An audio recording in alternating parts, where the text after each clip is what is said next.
Yeah, man. I'm grateful. I'm blessed. All these opportunities have come my way, man. So it's the work really starts here now. It's still a long way to go. This thing is a marathon. If you understand, if you've ever had the time to watch a marathon and to see like physically how they look from when they start to when they come close to the end, you will understand like your comedy is no small thing, but it's a wild road, and there's a lot of ups and a lot of stresses, a lot of downs.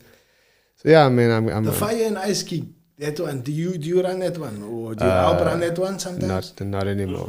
Not I anymore. don't run it anymore. Yeah. What gigs do you run nowadays? I run armchair now. Yasin and Armchair. I run armchair. Yeah. Oh, okay, nice. So the classical armchair. Yasin and I were speaking about the armchair last week. Yeah. And I you watch this podcast. Did you watch that one? Yeah. Check it. So we were talking about there being something in the armchair, like it's a special, like I don't know, energy in that space. Do you feel it when you go in there? Like having like I think I always understood it, but all of Cape Town's comedians, all of South Africa's comedians has to pass through armchair. That's what makes it. It's like any other gig people might or might not go to, but armchair is the one that people will always go to. Like people always just people have to go to that It's place. like it's almost like a college or passing through Yeah, it's like a right of way. You have to It's go like to the a- armchair to it's- say you are a real comedian or something. yeah, it's like I don't know, man. It's like the Eiffel Tower of comedy. It's like the Gatsby of comedy. I don't You know. must do whatever. it, Like you have experience to it. at least like every comic has to go there. Like when they come to Cape Town, that's the one place they will send them to. Other gigs, yeah, maybe not. But armchair is the one that people will go to, and if you look at the names that started there, you understand why. You know what I mean? And armchair is running for since early 2000s. Is it early 2000s? Maybe it could even be 99 or something like that. I don't know, Think like- about it. Didn't Gola Loisa- started there, Loisa yeah. Gola. Loisa So- Gola, yeah. So he was like 15 or something like that when he started. He's my age, so Yeah. that's 25 years almost. Yeah, he was like something like That's 25 15 or years. 14 or So something. there's yeah. 25 years almost something like that ago. Yeah, that's why I say this thing is a marathon, man. The only South African performer to like make it like 10 years is usually when you start to make it, or when you start to like figure out, when you start to understand this is the direction that I'm going in. How long are you in the game now? I am 10 years now. 10 years. Yeah. And do you feel that you in the game, like? I feel that the hard work really starts now, because when you open my comic or whatever, you can drop out, you can whatever, like there's no pressure. I have a lot of pressure on myself, and I know where, like I won't say it aloud, but I have the space in mind that I want to be in. I have the place of peace because that's all I want. I just want peace. I don't. Where's the pressure coming from? It's on myself, man. I want people. I love the art form a lot. Like I love the art form of stand up, and when I do my one man shows, I'm grateful for the people that say they enjoy it. So I'm just wanting to do that on a bigger scale, because I'm a storyteller. So yeah, man. I just want to do this thing, man. Like everywhere. Like I love this art form. I take it very seriously. I watch other comics and I watch how they do it, and how did you get? I've tried to figure out how did they get to this train of thought, and I just love it, man. I love it as much as I love football, and I love football a lot. I think you love the way that I've seen you, how you've grown in doing this thing, like how you've become like it's really become your craft. You Yeah. made it your own thing. Like Yeah. you do nothing. That's like I've seen you now. You've been hitting golf. You've been doing the golf. What's up with that? Like I play golf as well. Yeah. you play golf and stuff, but all of those other stuff is side things. The comedy you really love. But why start the golf? I wanted to ask you about that. Like Cause you need a life. So Robbie Collins gave me advice one time, and Robbie Collins was like, "Don't forget to live. Like, as much as you love stand up, as much as we all love stand up, there must just be that one thing outside of stand up. Because now stand up goes like, if you have difficult times in stand up, right? And there might be or whatever. Yeah. It's good to have some like a hobby, man. Yeah, outside hobbies. of stand up. Yeah, So- I seen and I also spoke about this, like having a hobby, like having something, your family, having comedy, which is your job. Yes, Comedy is your job, basically, Yeah. right? And then having a hobby besides it. Yeah, so then I do about I just go to the range and I go I have a bucket of bowls and and I just go in and eat there and whatever. A good close friend of mine, Jihad, he put me onto it. He has his own like company where they go to local. Is it Jihad? Yes, his name is Jihad. Oh yeah. But he has his own company where they teach like youngsters from different areas to play golf. So there's that. I go to coffee shops. I love coffee and teas and whatever. And then then I also take photos in the street. I love that's a new thing that I found, like photos in the street. I just like I have a bit of an eye, lazy eye. I have a bit of like an eye, so I just walk around in the streets and I see what nice photos I can take. Is comedy part of your hobbies? No, man. Is that work? Comedy is my career. It's Career. it's my career. It's what I love doing. It's what pays my bills and stuff. But I don't want to call it a job per se. I just call it. This is my career. It's Your what career. I do. Yeah, it's my bread and butter. It's how. It's how. Yeah, it's how I can Uber Eats. That I think it's like important to have. But you can. I've been thinking about this, especially after Yasin mentioned it. He said like almost like something like it was about that your hobby and your job, like your passion and your work and your passion. You know what I mean? Yeah. Do you feel comedy is so much your passion and like your work, or it can be? It must be, you know what I mean? You must be passionate about it on that level yeah, too. no, of course. Like, do you know how hard stand-up is?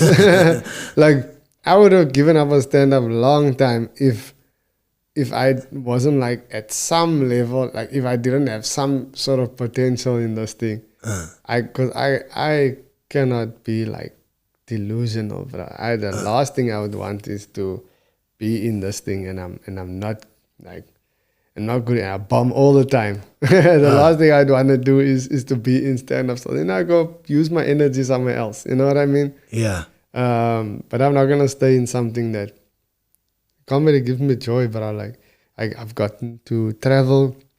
I've gotten to meet amazing people. And there's still so much more opportunities that's in the pipeline for next year. And it's just like, the possibilities are endless, but it's how much I apply myself. It's all in my own hands. It's how much I apply myself. It's how much I learn, how much I read, how much I that, experience stuff. It's all in your own hands, bro. So where it's gonna take me, I'm only excited for the future as to where it can take me, man. You mentioned that comedy took you traveling. Yeah. You've been traveling a lot to Johannesburg and Durban. I've been all around the country. I went to Mozambique as well. Is it? Yeah. Was this did you decide like, listen, I'm gonna travel more and stuff like that, or did it just like fall into your lap, sort of? No. I've been working very hard at this thing, man. So I've done so many gigs in so many parts of the country, and I just want that, but on a bigger scale, on a worldly scale, on a global scale. Yeah, because I don't think I'm not built for any room. To anybody watching, when someone say they're not built, it means they're not scared.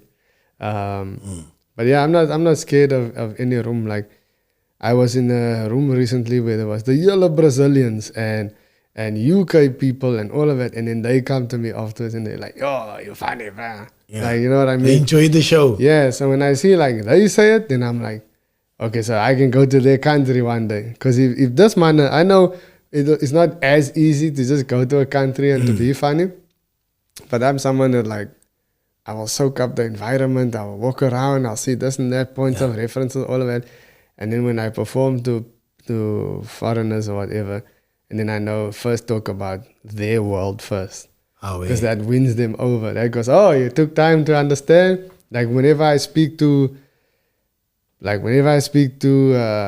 foreigners, I try to say something in their language or something from where they're from. And then that wins them over. So like it shows how serious I take this thing, man. Like, so that's the next thing. You've been now national. You've obviously you did your thing in Cape Town. People know the names sort of. Yeah. But now you going nationally. Is the next step is that sort of your progression that you're aiming to go towards? Wherever they stand up, right? That's where I want to go. Wherever they stand up. Wherever they stand up. I literally performed in Paulsmoor prison, bro.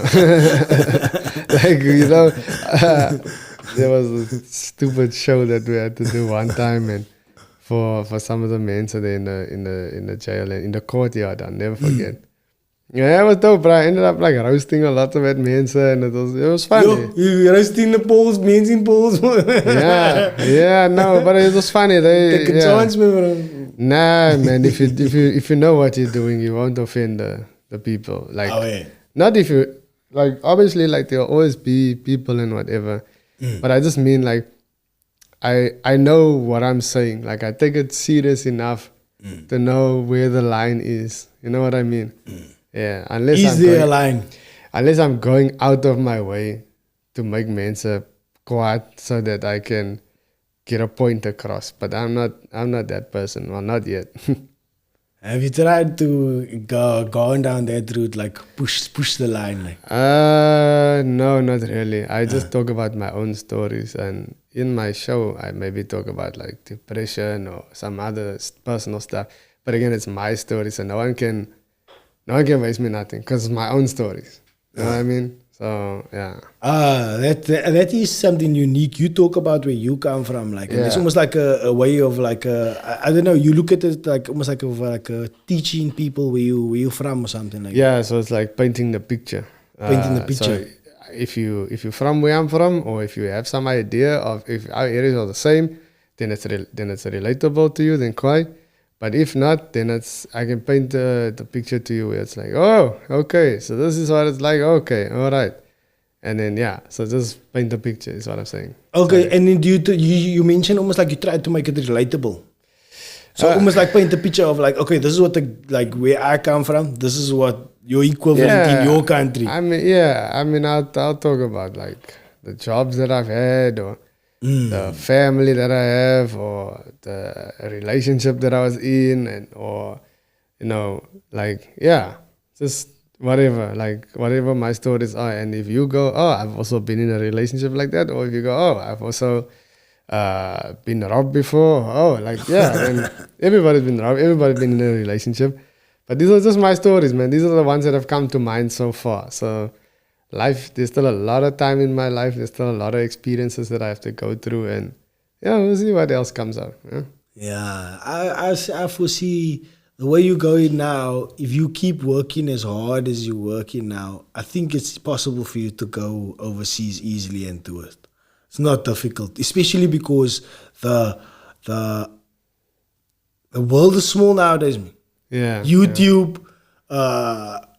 TikTok, all this, you know what I mean? Everything like that. So now it's like people like during the World Cup, there was this one brah from England, like pissing off like the Springbok fans. You check that. But he's like, he was like making gat of the Springboks or something like that. But now he's got a massive South African audience. He was a TikToker or something like that. This dude. But that just shows you like there's no reason why you can't like develop an audience here and even start the audience overseas and then go there like you do. Yeah, man. I don't know. I'm a bit of a stand-up purist. Like, is it? I don't like social media, bro. Like, I will just post what I post when I want to post it and then leave it. Like I like YouTube. I like my cooking videos. I like my whatever. But I'm not a man that's gonna sit the whole day on social media because I am the comic that I am. News just finds me, Mental.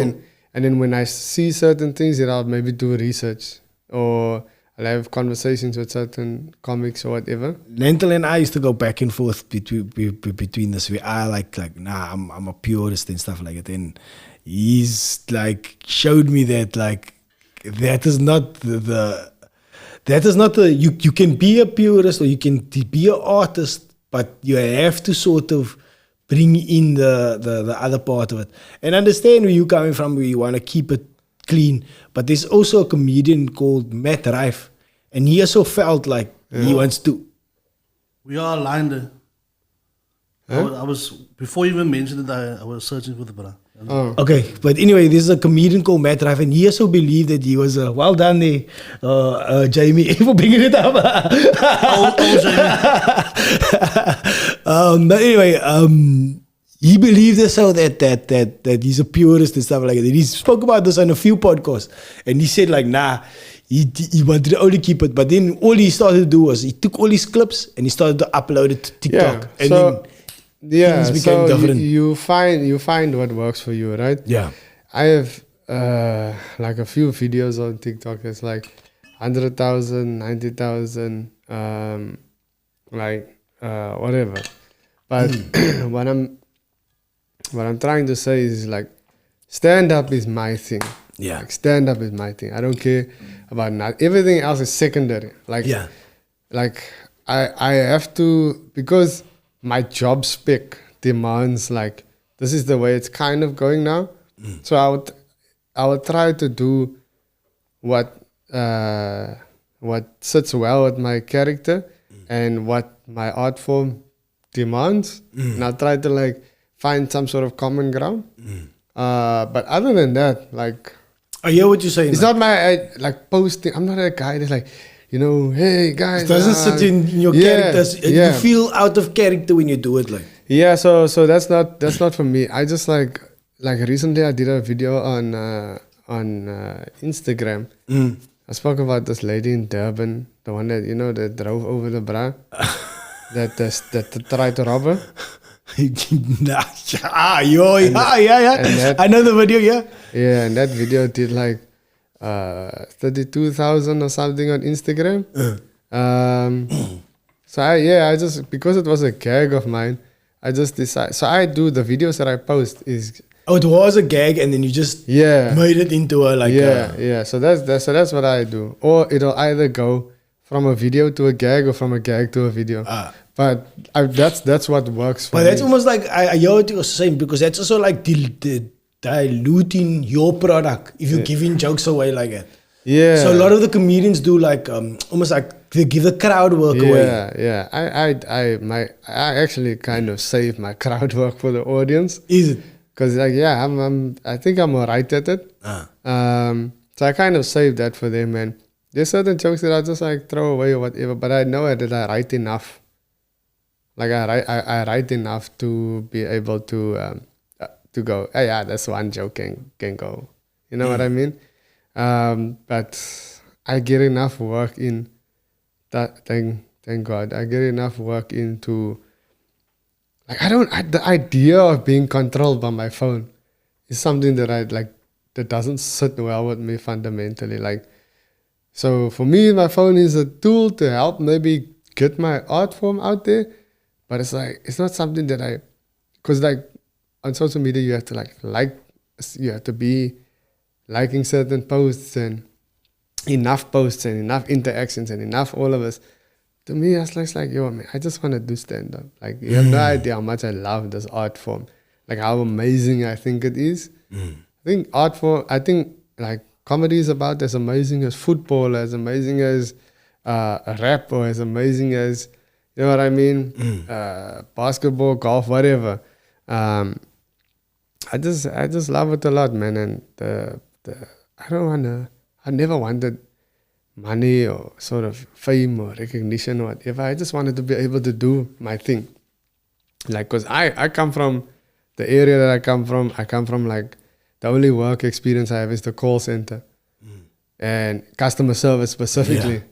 And that's a shit environment, bro. Sorry, am I allowed to? Yeah, you're right. And that's like a shit environment to be in. Bro, every day you speak to someone, they pissed off at you. Like, no one just phones into a call center and goes, hey, how's your day? Like, no one calls in everybody calls in because they have some sort of problem, or they want something more of something.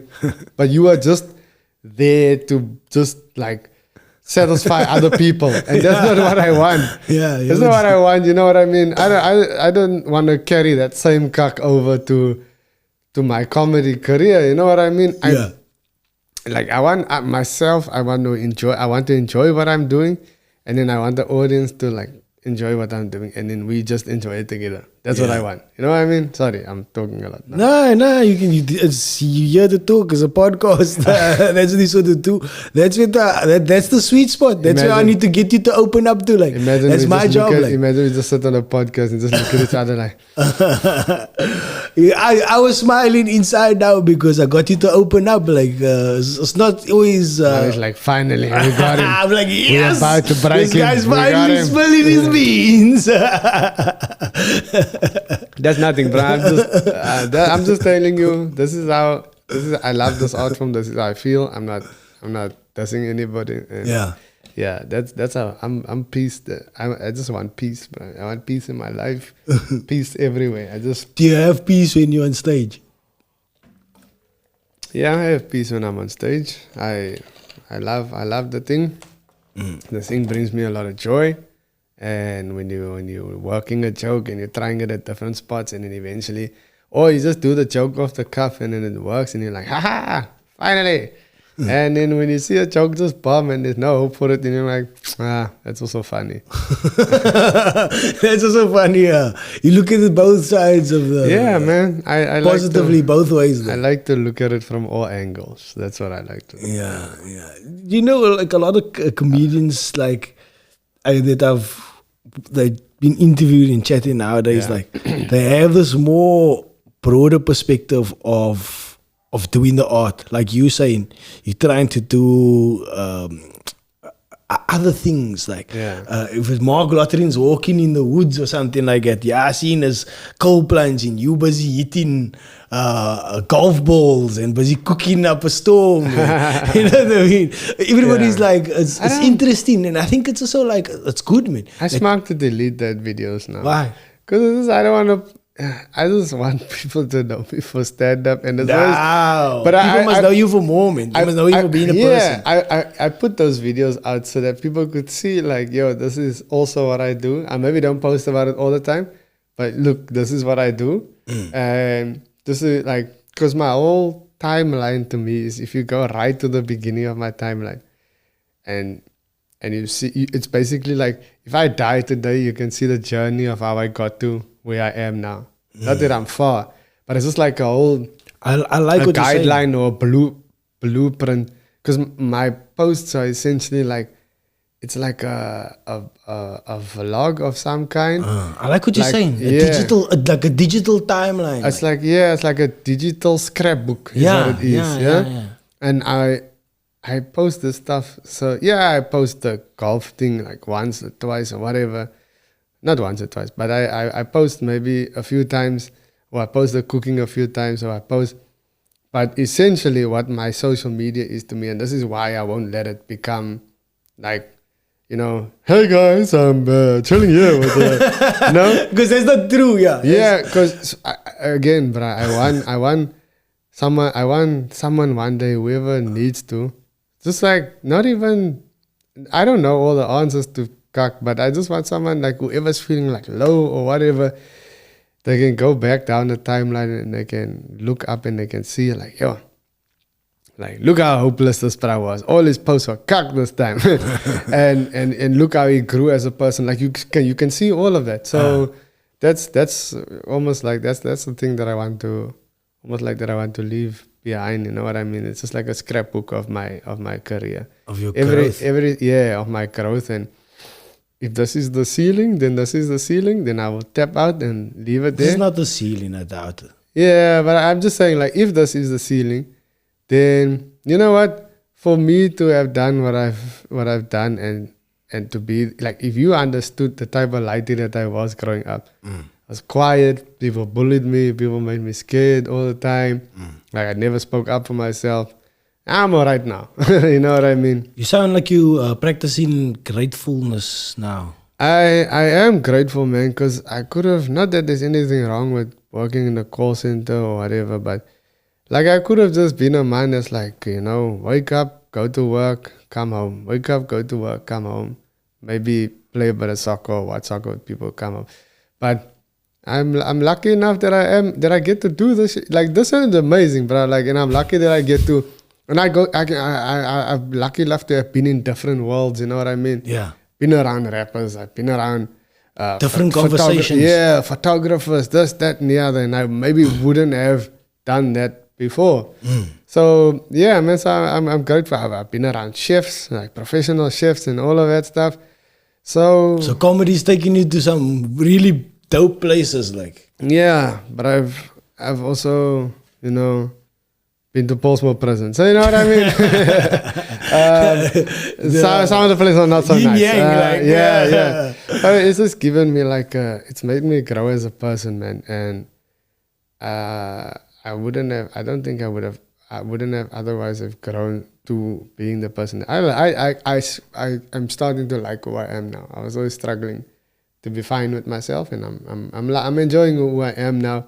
I'm enjoying going to a coffee shop and just lying there with a book or opening up my laptop, answering like, you know, emails or whatever. That's super important thing that you just said, man. Like learning to love yourself is man. That's super important, bro. Yeah, bro. You just made a very, very, very important statement. Like. Yeah, if you just knew, like you and I used to travel together to gigs and stuff, and I'd maybe complain that you know, or just vent, not complain. So if you knew like where I come from and everybody has their own, like say, you know Marvel, right? So everybody has their own like timeline. Yeah. Right? Sometimes our timelines intercept whatever.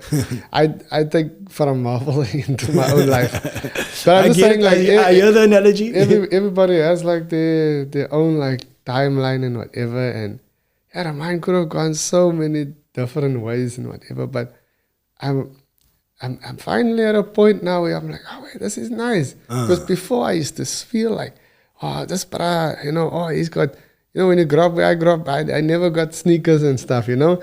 Or I was never cool or never anything like that.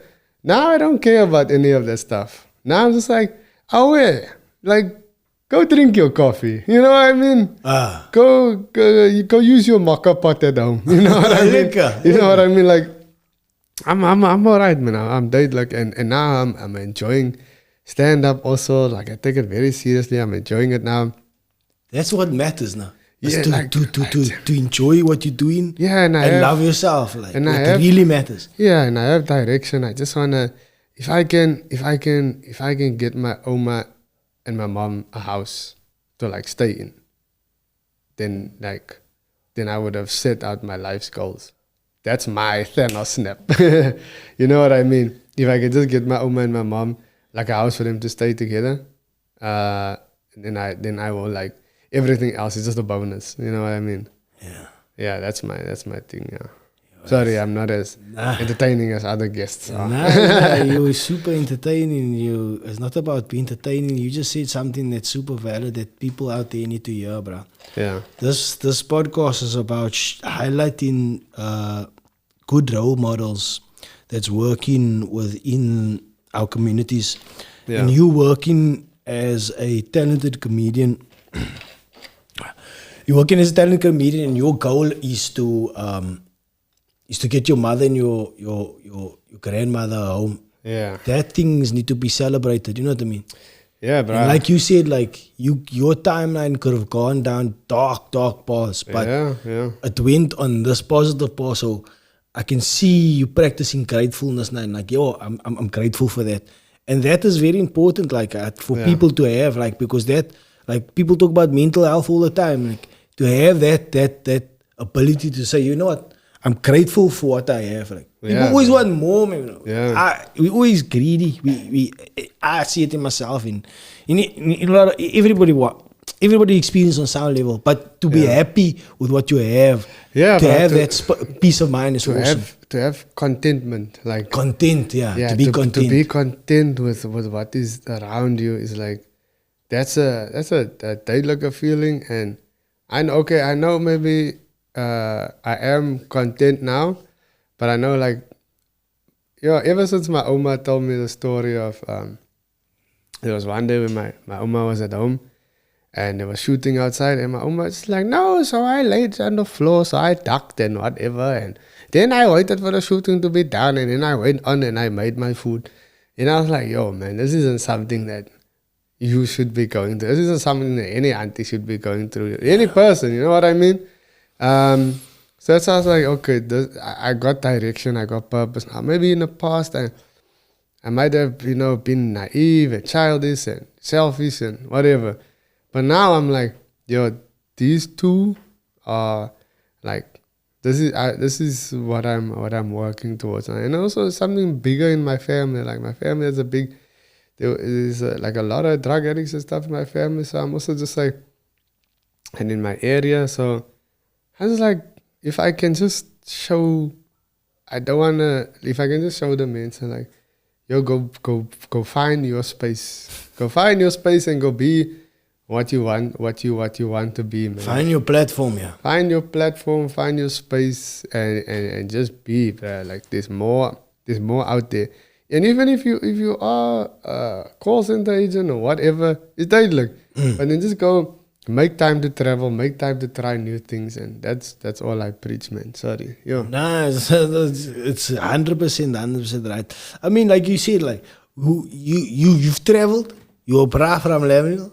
Yeah. Because you worked hard and like you kept at this comedy thing. Now you can travel and stuff like that. There's so much other kids they out here in our neighborhoods that must see this. Like, listen here, if I just apply myself, maybe I don't get it right in year 1. Maybe I don't get it right in year 2. Maybe not even in year 3.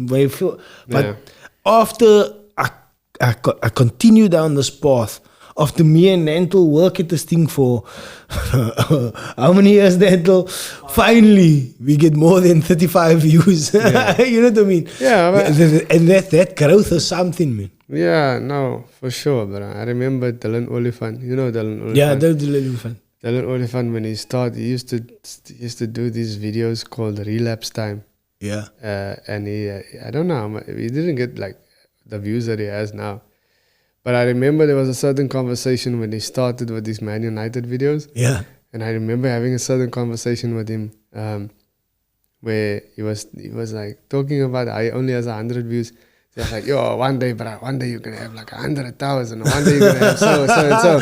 Now he's like, on Super Sport. Yeah, so now he's doing the thing, man. And it's not that he never had belief in himself, but it's just like the fact that we had that conversation then. And I was just like, nah, one day you're going to see, bro. And then he was like, yeah, we'll take it one video at a time. And now look at the man. The man is doing dope things.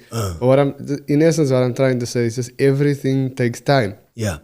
You have to just want it enough, put the work in enough, and then you'll get there. And it's not that easy. There's different circumstances that can pull you to and fro and change your mind and influence who you are and whatever.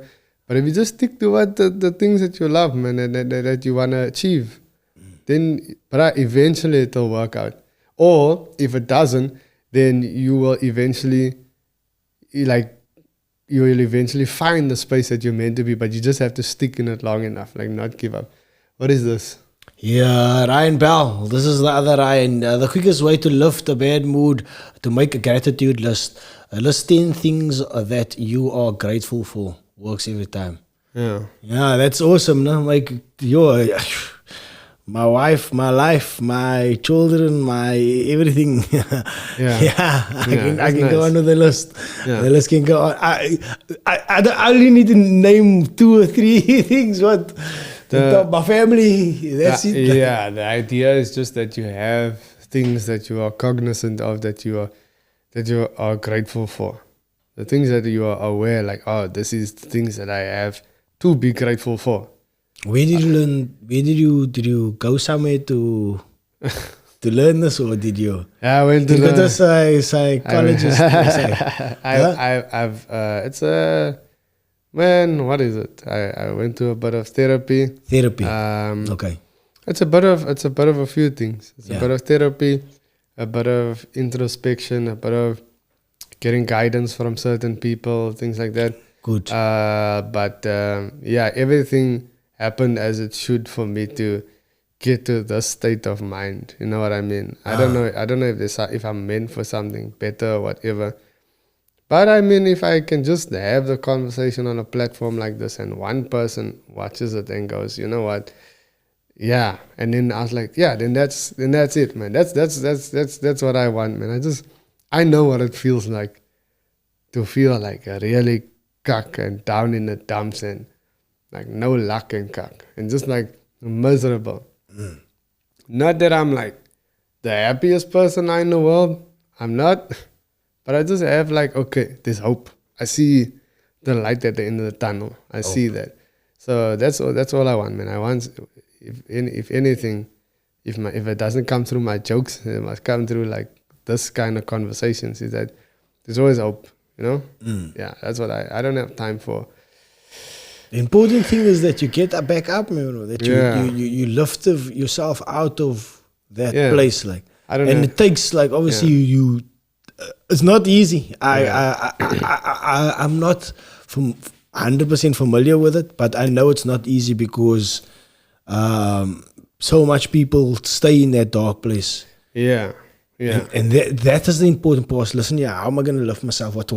What mechanisms am I going to do? Am I going to go speak to somebody? You did that, like, so when you do that, you're like helping yourself. It's like, I think there's a lot of negativity around like mental health, like, and the perception of like, oh, you're weak if you go to therapy and stuff like that. But nowadays, more and more people are changing that narrative. And I commend you.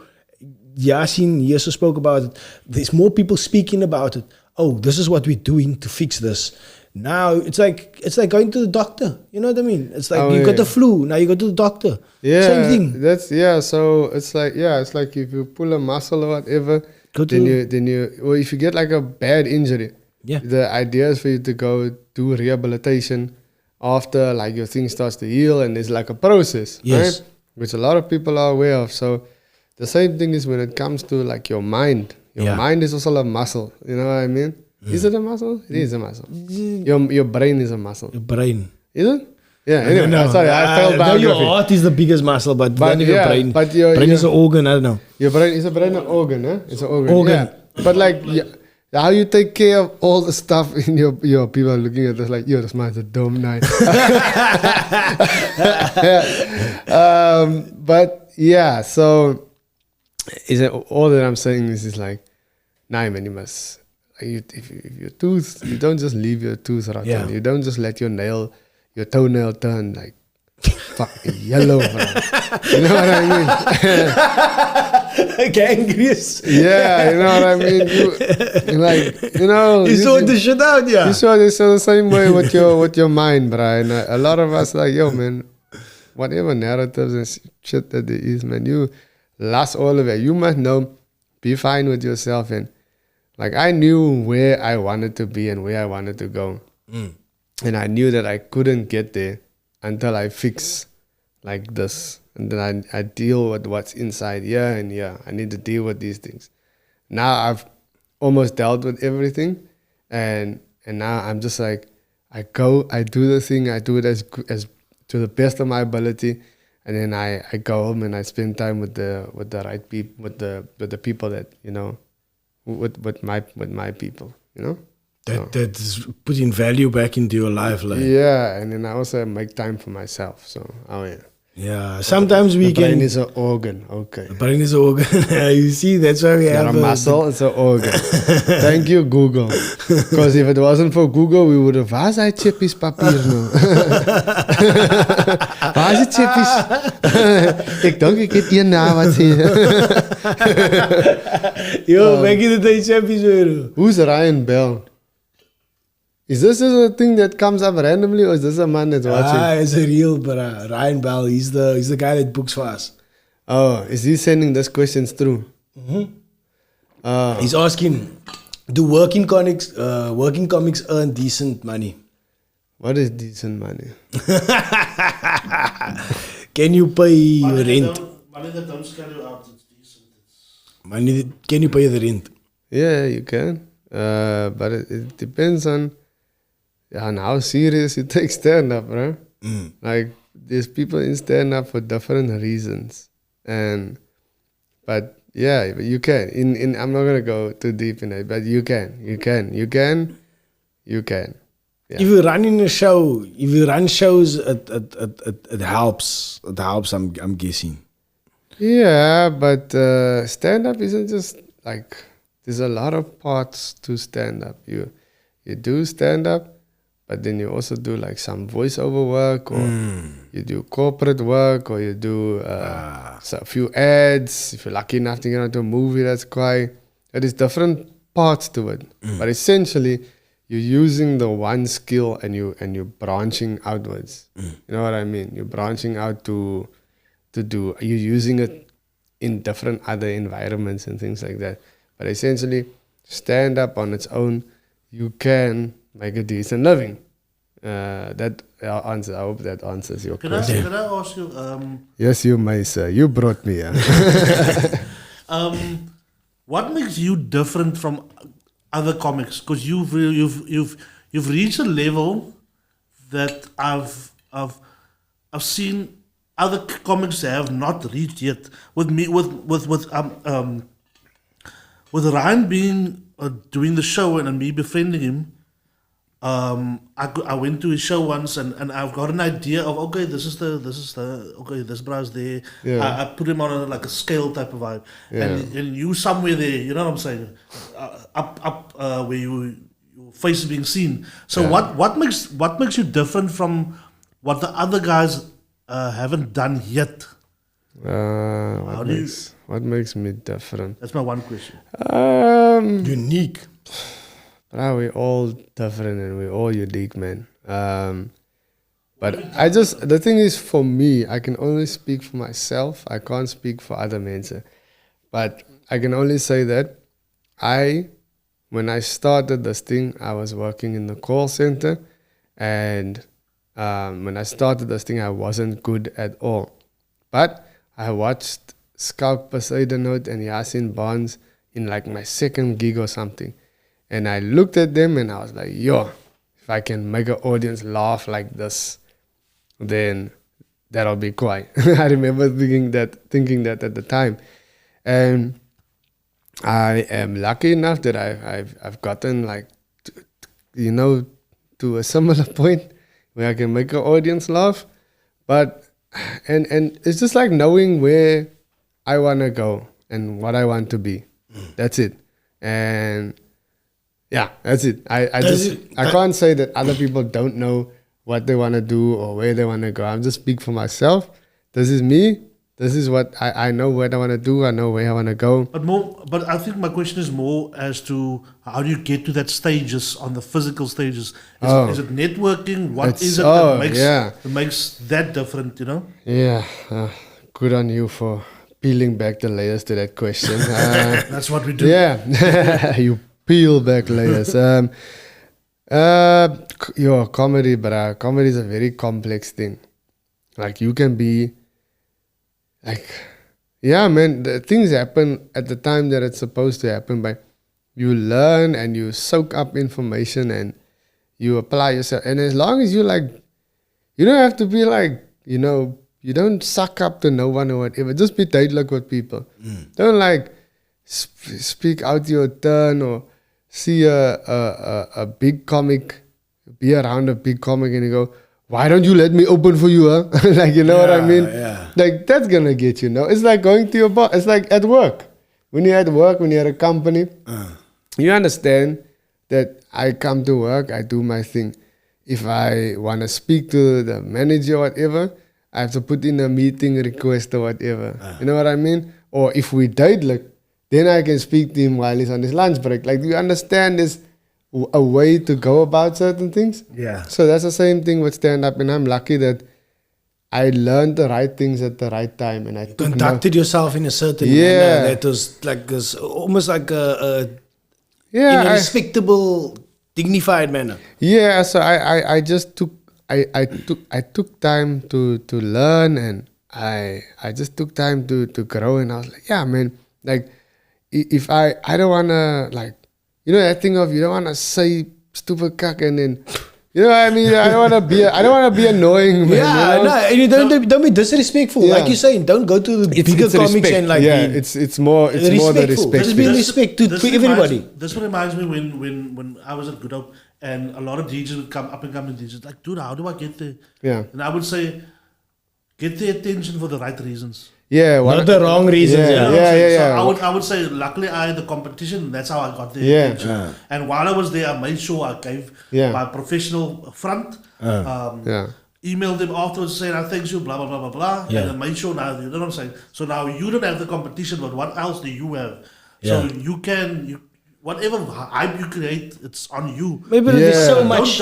Don't just sit back and think, nobody's doing something. You must actually first, Yeah. you build the door type of Yeah. concept. Yeah. But there's so much to that, bruh. It's like how you conduct yourself or how you behave Yeah. is so much, man. People see that. It's they a- don't. It's like we were also saying how you react to people. Yeah. Somebody now You know what irritates you. Now you react Yeah. to them and swear them back It's- out. Yeah, no, and- don't and- do that. and Just even- ignore it. You know what I mean? And even if like someone annoys you or whatever, bro, like, you know that thing of like, yo, bro, the things that I've learned in this game, bro. There's like unspoken rules in different art forms, right? And you know, some men say like, we go to like your Facebooks and put a big ass post out and whatever. Just like, yo, bruh, like, yes, while you all within your right to post and stuff and whatever, but you don't know that men will look at that and go, okay, what if I have a problem with you? Are you going to do the same? Then men will start to distance himself from you. And then you sit there and you're like, the men don't like me, the industry, da, da, da. But you don't ask yourself You why. know what I equate this to? 100% hear what you're saying. What does I equate it to? Nowadays, my motto is the universe or God or whatever you want to call him don't give you what you deserve. Yeah. He gives you who you are. So Ooh, that's deep. when somebody says now put them on blast, whatever, a customer or whatever the case may be, or somebody that just stepped on your toe, it is within your right, because freedom of speech, freedom of expression is within your right to do that. But the thing is you are, without you even knowing, you showing your character. Yeah. And that character will get what he deserves or what the universe gives is owed to him. You know what I'm saying? Yeah. So if you become a more genuine person, but not just for the industry's sake, for your Yeah. own sake, become the person that you aspire to be. Yeah. That good things will come to you. Because, dude, they can live with your presence and all that. But you can't lie. You can't lie about your energy, dude. Yes. Because yes. luckily we I have the privilege of having artists come in here and you can see, this is why you're there. And this is why your position where you are is so easy for you. Because you have become that person. You conduct yourself a certain Right. way. So it's like Reddy D wouldn't come here. Mark Lattering wouldn't come here. Yasin Barnes wouldn't come here. And whoever other guests that you have that like have a chief cuck, they wouldn't come here. and if you they- would have come here. and thank you. But like the man wouldn't come here because before they do anything like this, they look and they go, can I trust like this man enough to be around this man? You know what I mean? Are they putting out like good work and respectable work? And you get some man that do these things and they say the wildest cuck and they look good on you. Do what you want to do, and you will get your people that gravitate towards you, that watch your stuff. But in essence, like the main thing is like with these kind of platforms, it's just like it's like you respect and how you say from the block discipline. You know what I mean? Yeah, but it carries over to all things. It's like you say, that's how you're gonna get forward on stage. One That's day how you you're guys are more gonna get stage time. sponsors. One day you guys are gonna get Yeah. sponsors for this thing. And how is the sponsor gonna come to you? Sponsors obviously gonna look at your numbers and whatever, but they're also gonna come to you and go look at the merit of your characters, like of you guys, you know. Can I just mention this? Let's call the platform out, not the individuals. So TikTok has this toxic culture with the content creators where they call each other out, and that's how they gain. Oh yeah, okay, followers. ladies and gentlemen, thank you so much. My name is Keenan Cerf. I'm not going to mention names. No, I'm not about that life. So I was telling Yasin also. So the difference between the content creators now and the past, the content creators, but the artists, right?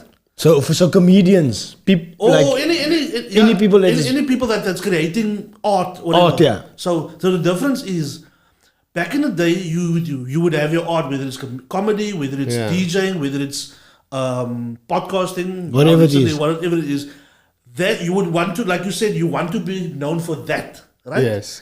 for comedy. Yeah. So you will eat cuck just to be the best at what you possibly can be at that. Yeah. When the fame comes, it comes already. But this art form will humble you and will create your character and make you more humble, right? Yeah. But now the problem with the new guys, because they don't have an art, a skill to focus on the whole time, when the fame comes, there's no turning back to a art form that can humble you. To gravitate to. You know what There's I'm saying? nothing that can. So now there's a gap somewhere that they need to fill first, because you forgot the core of this thing. The thing is not fame. The thing is actually They're famous for fighting. So now they must cause worse fights and uglier fights and be ruder with each other, because that's the only way you can step up. If that's your art form. So the next thing they're gonna start hitting each other in public and stuff like that. Or they really wanted to, or they're gonna get together and try to make a podcast and be like us. But they're not. They never ever will come close. But don't you getting too much closer to that? I don't know. Ooh, Sorry. Yeah, I lost the party. Humble. You starting to crack now. You starting to crack.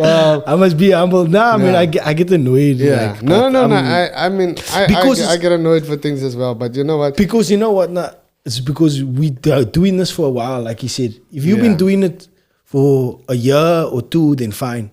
But we've been doing this for like 5 years now. I've been doing this for 5 years. So now, when somebody comes and they like be disrespectful to what I consider my art, I get a bit like, that's not liquor, bruh. I feel that's that. not liquor. I understand that. Like I can relate to that. Like I take this thing very seriously. But at the end of the day, what you must understand is that you must focus on the platform and the art. Bruh, the entertainment has a way of filtering like mensa out. Like, you know what I mean? Or just weeding out the... weeding 100%. Out or just keeping someone like just there. You know what I mean?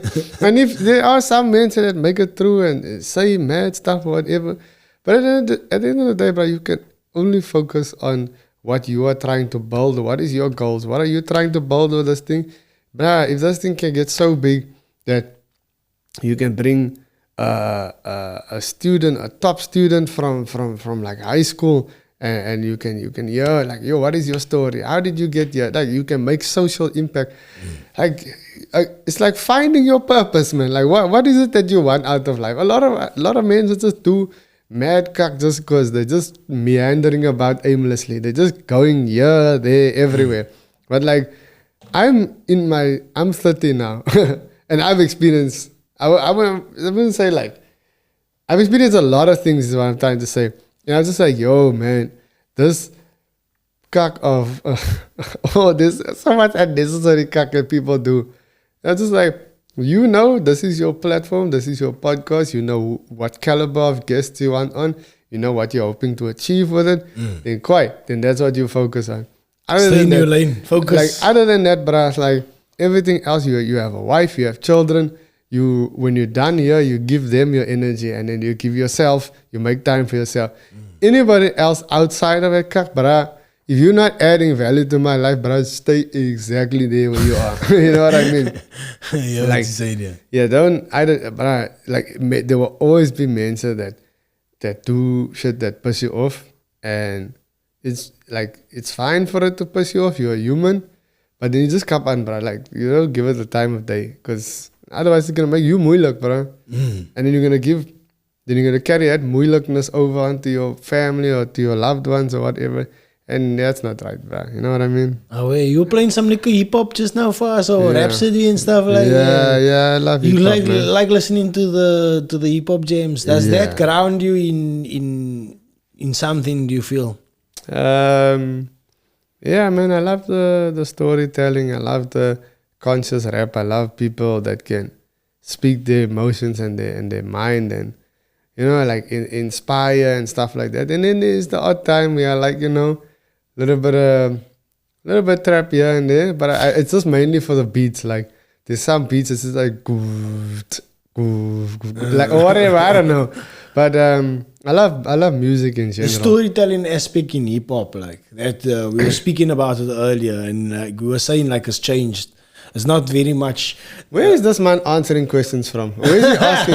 Ryan Bell, Richard Pryor, Bernie Mac. Who is he? Where is he answering this? Is this Quick one of fire your fans? question. Yeah, no, he's a booker. He's the Oh, booker. so he's the booker. Oh, so Yeah. he's just slamming at home like, and Yeah. then send him this question. Richard Pryor, Bernie Mac. Oof, Quick fire. quick fire. No, you're not gonna get that shit from me. Comedy is subjective, bro. There we go. Comedy is very subjective, man. I would say I can't say Richard Pryor or Bernie Mac because I haven't watched enough things of Richard Pryor. And what does it mean, Richard Pryor or Bernie Mac? What does it mean? I would say Tupac or Biggie. my favorite between I enjoy Bernie Mac more, but that's just because I grew up after, like I started consuming stand-up after Richard Pryor. I never really got to watch stuff of him. So, but when I started watching stand-up, there was enough content there of Bernie Mac to go, this guy's dope. So I started consuming Bernie Mac stuff way before I consumed the Richard Pryor, and then I was already consumed by his stuff to even try to watch Richard Pryor. You know what I mean? No? Don't know what I mean? Yeah, Okay. I know what you mean. I know what I mean. Yeah, we were we were talking about the consciousness of rap, and like we said, like this has moved away, and more the consciousness is coming through. And Antle was highlighting that more conscious thinkers are on platforms like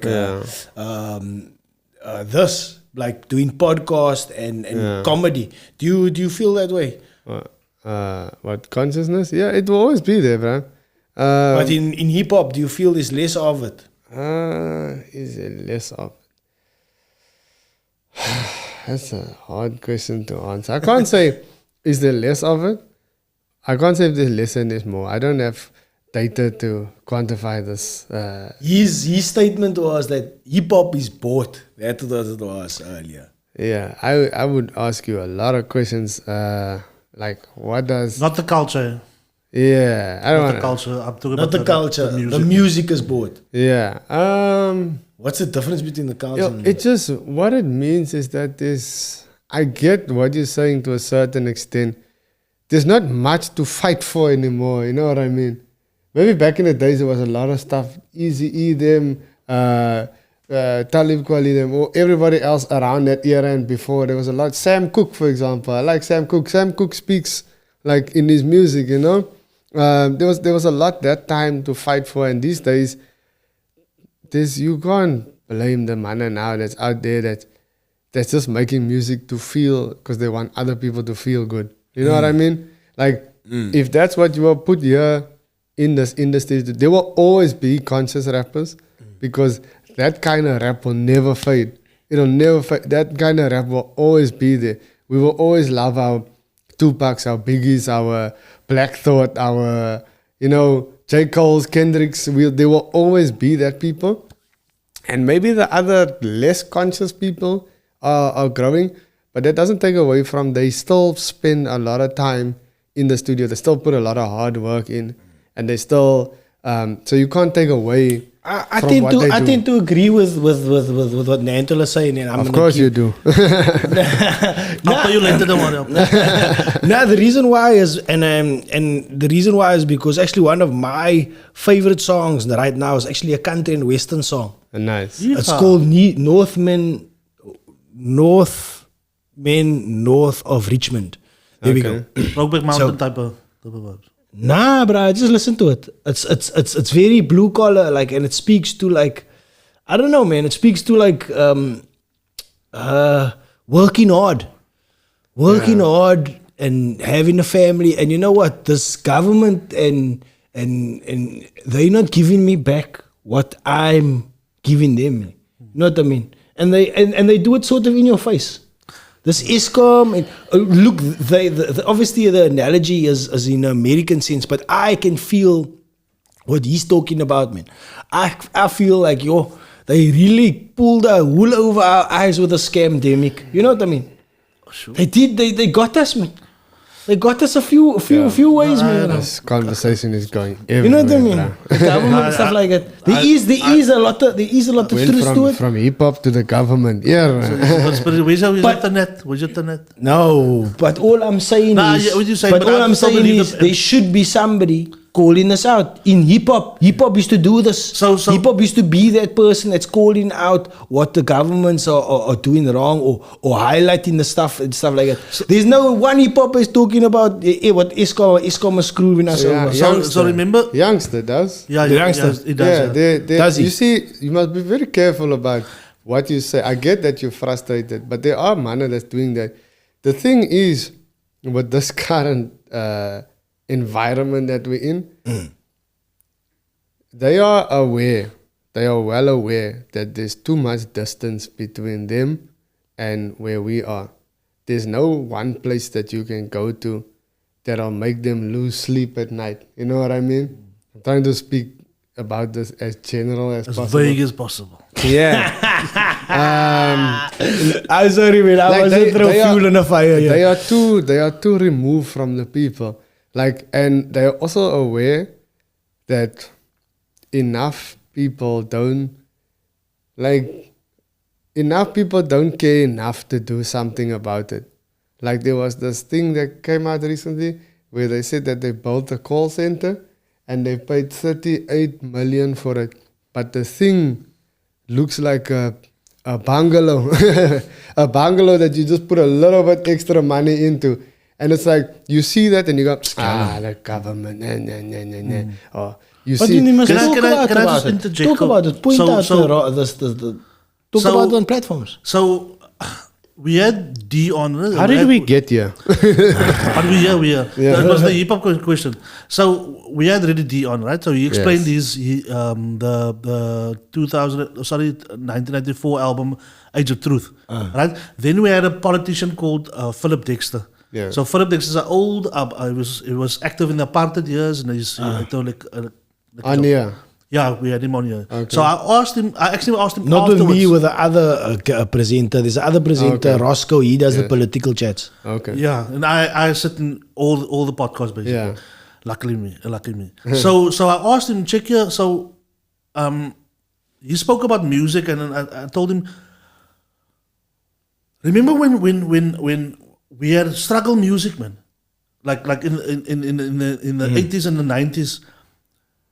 Where did it was that important to you as when you hear an artist write a song for the struggle, to explain the struggle, whatever, with you being underground and fighting a part, it wasn't important for you? He said, yo, dude, that used to give us power, man. And unfortunately, the powers that be didn't continue nurturing that element of music in general, not just hip hop, but that struggle music. I mean,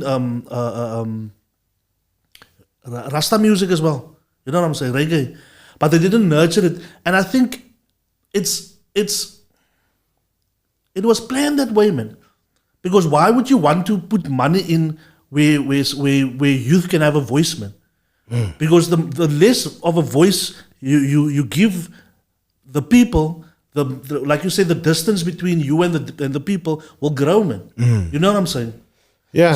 So I think it's a deliberate thing, and the rebirth of that energy can be found in comedy and podcasting now, and I think that's why a lot of brands want to come in and trying to control, especially in the States, where they're trying to control that and directly by the voice of the people, basically. But now you see, that's why it's my job to say scamdemic. It's a joke, and I'm on a podcast. Killing two birds with one stone. You know what I mean? Yo. You see, because I don't really mean that. I'm just highlighting the fact that a lot of money was stolen during that time.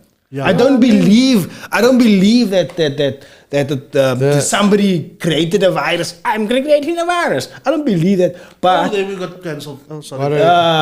you know what I mean? I don't have any belief in it. But you must. The government, the people in charge. Yeah, whatever. There is. Let's just say there is many conspiracy theories about the pandemic, Yes. right? But some of them are true, right? Yeah. There's many conspiracy theories, and some is total hogwash, but some have come to be I true. never thought I'd see the day where Ryan uses the word hogwash. No, but I try not to swear so much because I don't know who's watching it. yeah, what I'm trying, well, like Fucking hell, bro. the thing with the people that's in charge now, the thing with the people that's in charge now is just like, bruh, how many of us are really gonna go and mass protest for a full week? We can't, because you're gonna lose your job. The companies, you will get fired, dog. I couldn't even go for one day, bro. Like, Yeah. yo. Whereas in the past, in the time during apartheid and stuff like that, bruh, that was like they had no choice. They had no, bruh, they needed freedom or they would suffer. That's like they had no, and maybe there was a paar manna during the time. He was looking out the window like, "Oh yeah, this is not my fight." Yeah. But enough people cared. Now there's too many people in their houses like, "Oh yeah, look what is going on outside here now." Like people don't need 100% to. right, no? People can just go, "My bro, ek gaan net werk toe." And it stems from a lot of things. It stems from trauma of seeing what the past generations went through. It stems from a lot of things, right? And some people just don't care. Some people are like, man, nothing's ever gonna come right. There's so many different factors into it.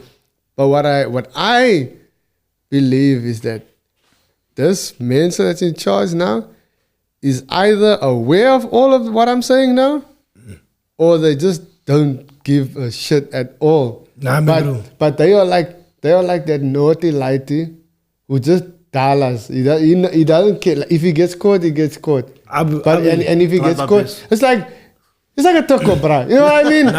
You know, if that man will steal, he will steal. And if you catch him, then he will just go, nee my bro, ek wil nie die kar gesteel het nie. Daar was 'n pakkie biscuits daar in die kar en ek wil nie die pakkie biscuits. Like, this government knows, they just put out some basic ass reason, some whatever, and then people want to think that there's gonna be an uproar on social media. Everybody wants to do that one post that catches them out, or that one thing that sets fire that, no, bruh. Like this government is aware that we are not gonna take a week off from work. All of us collectively, all the demographics of this country. But they saw what the apartheid government left behind, and I don't know. See you nice now. And but if you honestly think about it, they just aware that man, people are not gonna come together like we once did in the past. All the different demographics. We have a lot of our people that look at certain demographics and go, "Die mense is dumb nice." You know what I mean? And you have certain demographics that just sit one side is like, no, let's just focus on ourselves. Let's focus on making our people, getting them to the top of where they need to be. Everybody has different reasons for doing different things. Now, if you have that, and then you have this government that's in charge, they are aware that they can catch any cuck. It's not gonna. No one, everybody's the perception is just like, what can we do? I think Zuma was a test. The to take it like very far. Oh, you guys will still allow us to be in power after that? Okay, nice. Now we can take it further. Check it, I don't believe in that. Like, guys, I'm gonna change it up here for you guys. I believe in hope. How do you see you guys? I I believe in know I said what I said at the beginning, but I'm also like not like I'm not gonna. Yo, but if I do what I like. I do some work with the organization, and we go to different schools and we do programs with the kids. That's where I have like some sort of influence to try to change the next gen. You know what I mean? That's where. So I could try to go. I could try to go at the most micro level. Try to bring about some change. There was a protest for women's rights. I went to the protest, right? And not that that's gonna change the world. Lekker plek om kinders op te tel. No, man. But don't padoops for you. That's an unwarranted padoops. But I'm just saying, like, I look at, like, I'm aware of a lot of what's happening, but I go, okay, what is within my capacity to try to, what is good for my mental health, and what is good for. So I know when I'm on stage, I can talk about certain things, right? And whenever you have that's arts. That's arts. What is the word now? Responsibility. That's arts responsibility, because we get these people in this space for a certain amount of time where they left everything at home. They left everyone to come to this space to sit down to listen. Comedy is such a powerful art form where there are comics that talk about these things. Trevor talks about these things. Loiso Gola talks about these things. Stuart Taylor talks about these things. There's a lot of them that talk. Tenjiwe, she's an amazing comic. She talks about these things. There's a lot of comics that Kaiji Mukhadi, he talks about these things. So as long as we are still talking and people like that in different genres are talking, that's how we can, if we can just make enough people voice like, yo, this is happening. Because, but I understand that fear. Do you know how many times in a call center we get treated like cuck? In the call center, you're not allowed to strike, right? Now imagine coming every day to work, and you see how the boss is or how the manager is or whatever, and you just go, what can I do? That's what's happening in the country on a bigger scale. You know what I mean? And everybody, like, I've been in a call center, bro, where we were, like, some of us were like, you know what? If we all stop taking calls, everybody's whole floor, they will listen to us.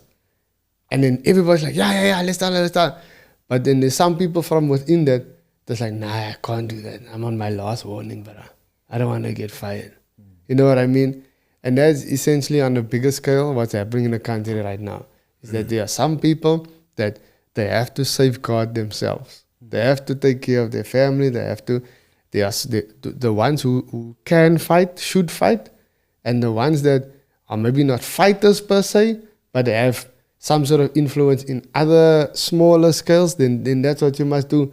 But as long as we are trying to bring about change, 100%. This platform, having these conversations, all of these things, as long as we are trying, as long as we're not just like looking out there, as long as we just, or on our phones, the equivalent of that, but on our phones, as long as we just like not all lambing one side. There are people that call out the government. There are people that do these things, and there are people that have the mental capacity to fight and to do that stuff. You know what I mean? Then by all means. Roscoe. Yeah, so Seven Gacy talks, he says like, he calls Mensa out, bro. And whether people agree with him or not, he uses his platform, he calls people out, whatever, and you know what? Quiet. It needs to be put out there. Because what's going to happen is enough people are going to get pissed off one day. And then they're going to go at this government like proper. But the world is so... There is a way like to do it. The vote, brah. We vote. Yes. You vote who you decide that brah, he's not doing the right job, so we vote somewhere else. I was gonna get to that. So essentially, like at the end of the day, that's the one that's the one thing that we have is to vote. If it's good that the cuck that they're doing is coming out, so it's good.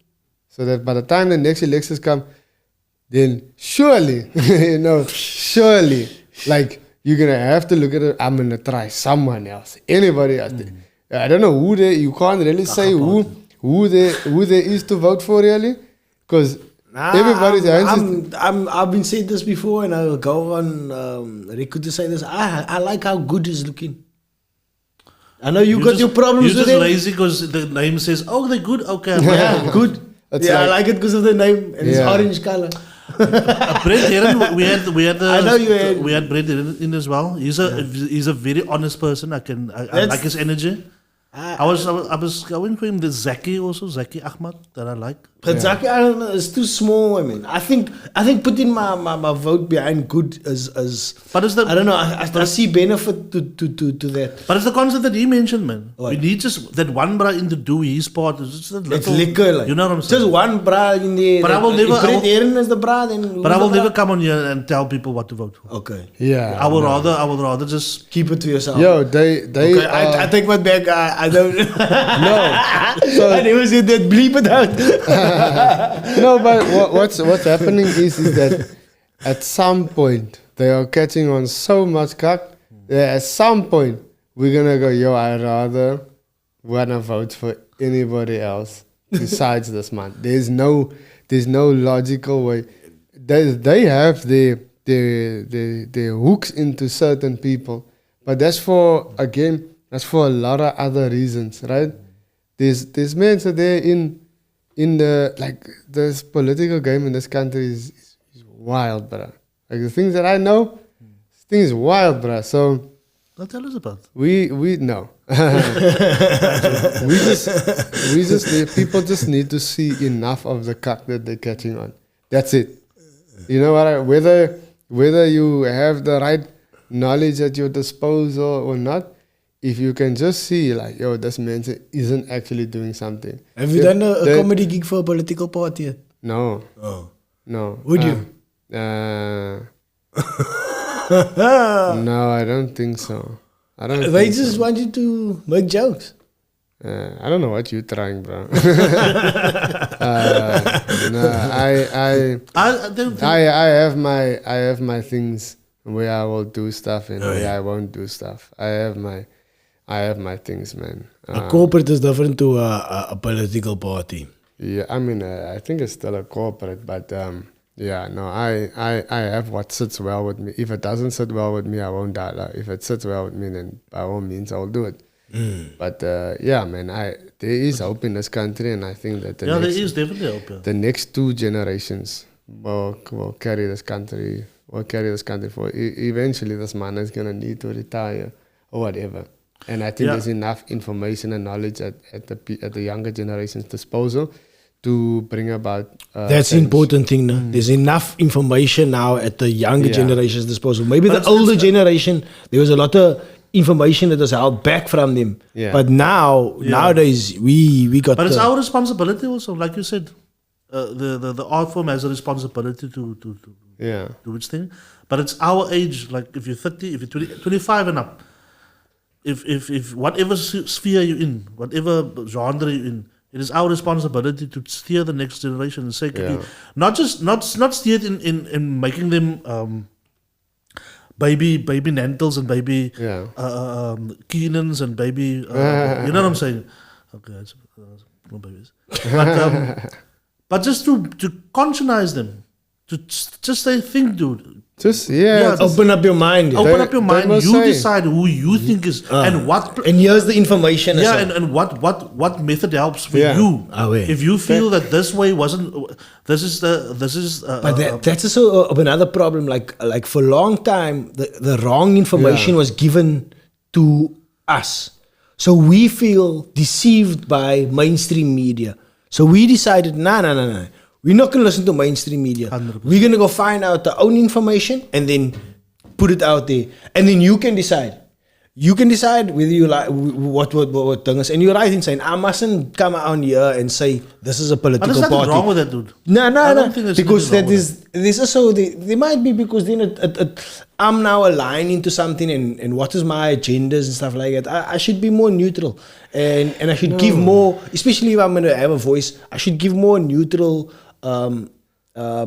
opinion about things, like, especially to the youth, maybe. It's like you say, it's our responsibility don't be, watch what you say, man. Yeah. Like you were talking about, going back to what you talking about, be respectful. How he moved up in the industry was being respectful, was doing the right things, not being Loskop.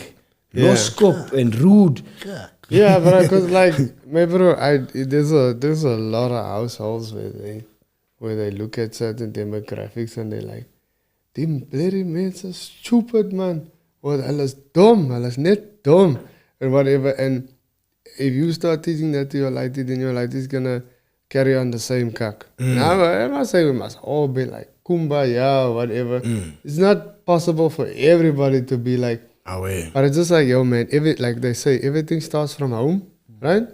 And but if you teach your lighties the basics, bro, Yeah. you know what I mean? Then Like those comments. yeah, Don't repeat those comments. yeah, then they will find their way in the world and the right place, but just don't carry on the same like negative stuff. You know what I mean? But don't you think that in our communities, what you just mentioned now, hulle die demographic is dom, die demographic is weer kwaai.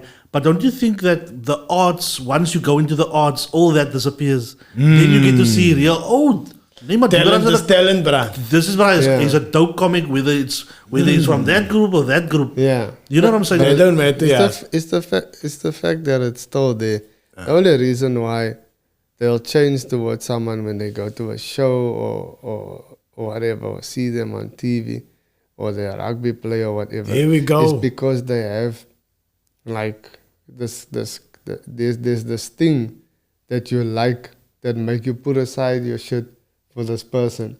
So why can't you apply that same thing to just anybody? You don't have to like, look at certain people. Why? That's so time consuming and energy. Just like, no, bruh. Just greet them, man. Whatever. Finish and klaar. Everybody does dom kak.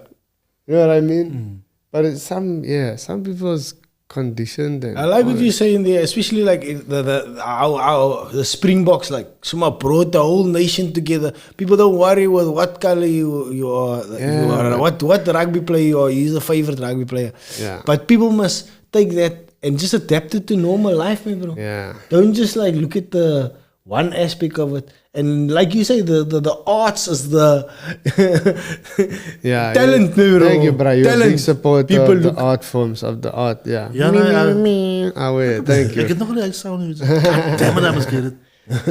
Yeah, but away. So okay, so let's move on from the. Let's move to the Middle East. No. I'm joking. Oh Lord. Okay. Yeah. Are we not Where's too long here? Are we fine Are you for fine? time? I'm Yeah. asking. No, yeah, we're fine with that. Oh, I just okay. didn't know what's coming up new. You just got the one running the one gig. No big shows coming up. You're not doing anything with Trevor. No, I run. Few one man shows maybe. I have my one man show that I'm doing and I'm still building, and the idea is to hopefully shoot it next year. It's getting closer to that point now. Like I'm still growing as a comic, man. I'm not making myself too big than what I actually am. I know this is a long game, but I want to get this first show to a certain level and then put it out next year. Hopefully I can do that. I put a lot of work in this year. Yeah, I run armchair and whatever. It's a slow process to get that first show. I mean, a year in like people take like 3-4 years just to refine it and go back and forth and change things. It's like, I'm 10 years in, but when in those 10 years did I actually like start like doing comedy, So maybe technically I'm only doing this thing for about 5 years now or 4 years, you know what I mean? Because that's when I actually like started to be funny and started to like learn properly. But so I run armchair. That'll always be that. I hope to, God willing, I hope to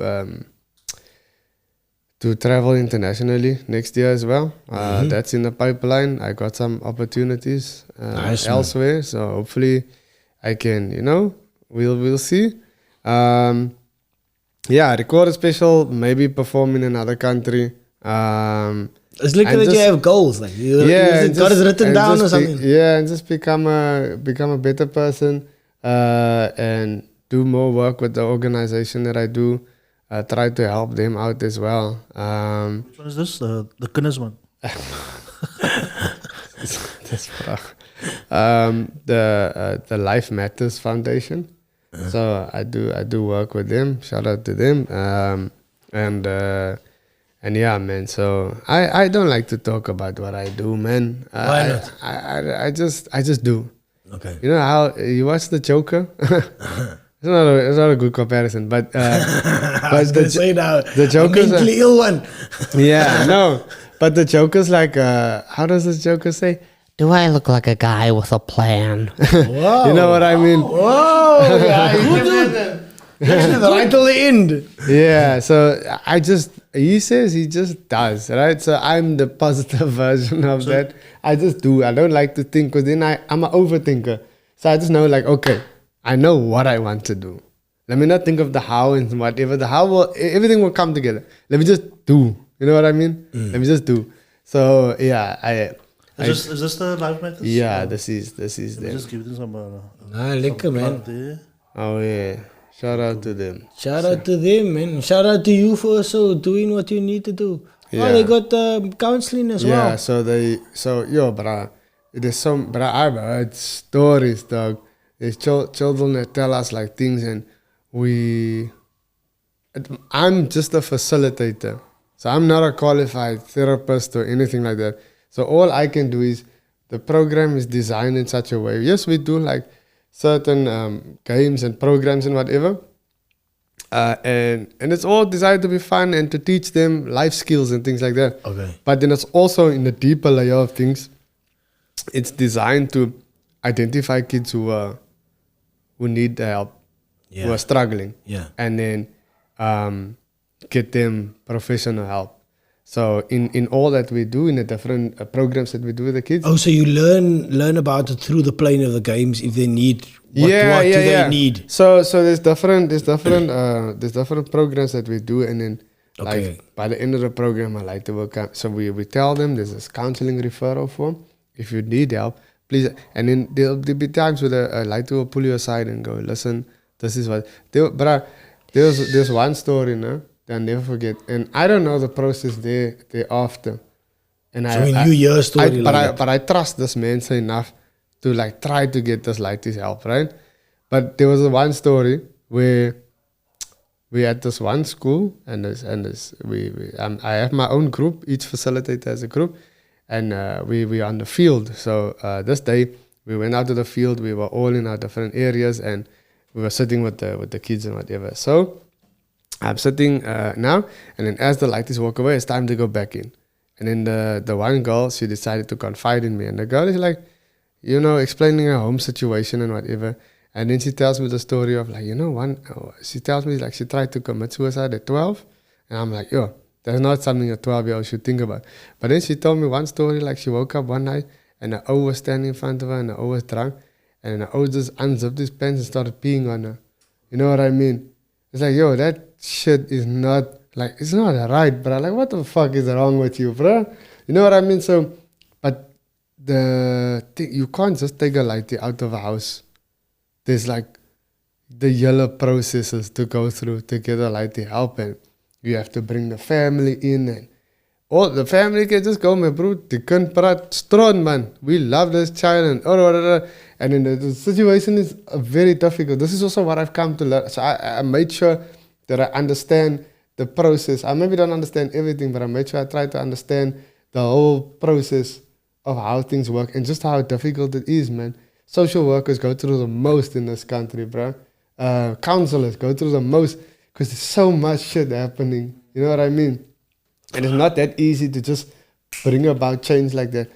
But recently there was a girl that I spoke to. And she was explaining about different things, and she can't go to the neighbors because the neighbors, both sides of her house is doing cut. And there's not many besides. It's like, yo, when you're in school, try your best to just be present here. Whatever's happening at home, they can't stop what is happening here at school. Pass as good as you can. There's bursaries and ask a teacher to help you. You can work your way out of this, and then when you're in a certain position, you can look back and you can go, okay, now I can help the sibling of mine. Now I can do that. Knowledge is the only life support system. Yeah, it's Really like set up in a track. there's information there. And yeah, people TikTok and people this and people that.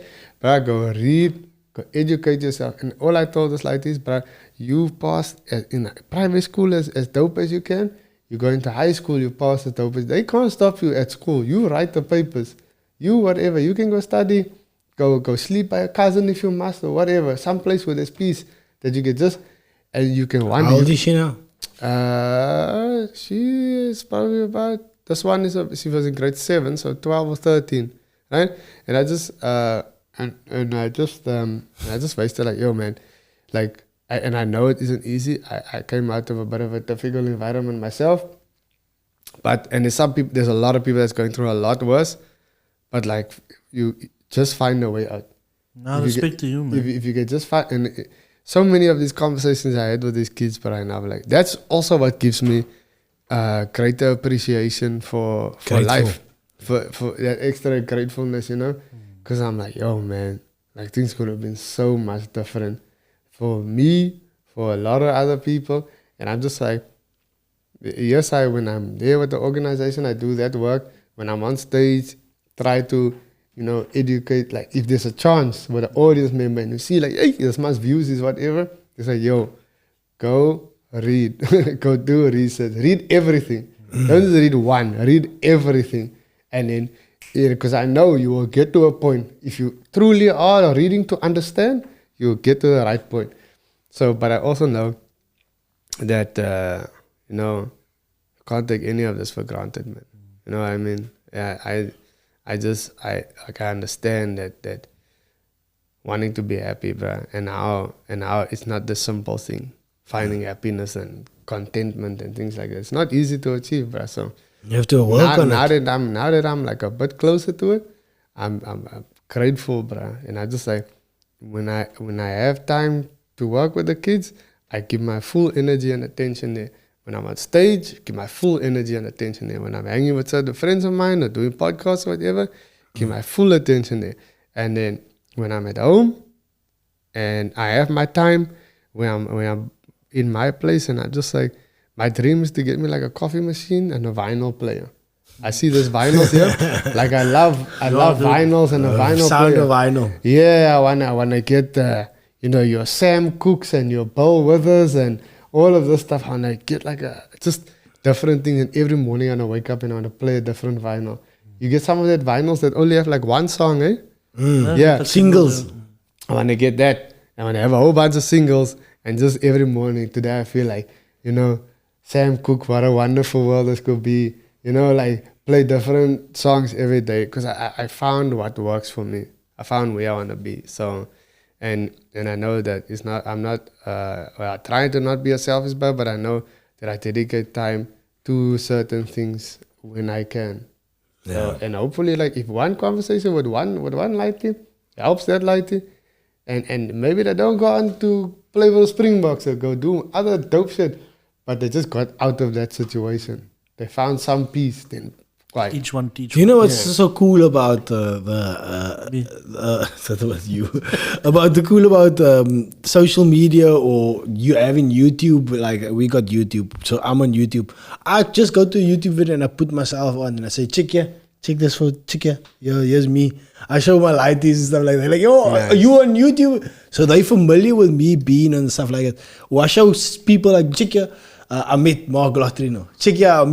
I just can show them. So just be able to show them like the video or the process that I had the conversation with this person already starts to change people's perception. Like, but that's the thing, this is possible. Like, yeah, so that's the thing. That's what a lot of the ladies need to see. They need to see different. They need to see what else is out there. You don't have to like preach all the time, man. You could just show them. Years as much as I can show you my child. Yeah, you can get on YouTube. Bruh, the first time I like Yeah, not even that. Just like seeing different environments and that's smaller. I can go to let the lighty know like yo, you can go to any mall. You can go to any restaurant that you can afford. If you work hard for it, you can go. If you want to go overseas, save your money. You can go to any country. Here's the process. Ask questions. Let me teach you. Let me this. Let me that. Just show your lighty everything that's out there. And your lighty will eventually get to the right space. But if your lighty knows enough of what's out there, the good, the bad, the whatever, your lighty will grow into a very good and stable-minded person. You know what I mean? If they can just see. But if you box your lighty in and you don't show them much and you're like whatever, and they only see the same environment, then how do you expect them to grow outside of that? You know what I mean? Yeah. What is that quote from, Reddy? Knowledge is the only life support system. Knowledge is the only life support system. That was 1994. Yeah, man. I think we're gonna end off on that. Like, thank you, Keenan, for joining us tonight. Like, it was a nice church. Amen, brothers and sisters. Yeah, man. Once you open up, you really open up, no? Yeah, man. I'm sorry. This is not. That's good. No, it's That's good, bro. That's what we wanted. Yeah, that's what we wanted. We didn't talk much about stand up and stuff, and I like that. The conversation is different. It's not about that. Yeah, man. Thank you guys for having me. This was. I quite thoroughly enjoyed this. Yeah. I'm gonna go home and eat a croissant now. Croissant. A croissant with peanut butter on. For balance. Anyway, thank you everybody for joining us. Please like, share, and subscribe. Thank you, Keenan. Oh yeah, man. Thank you for having me. Peace. Ryan. We out. Oh yeah.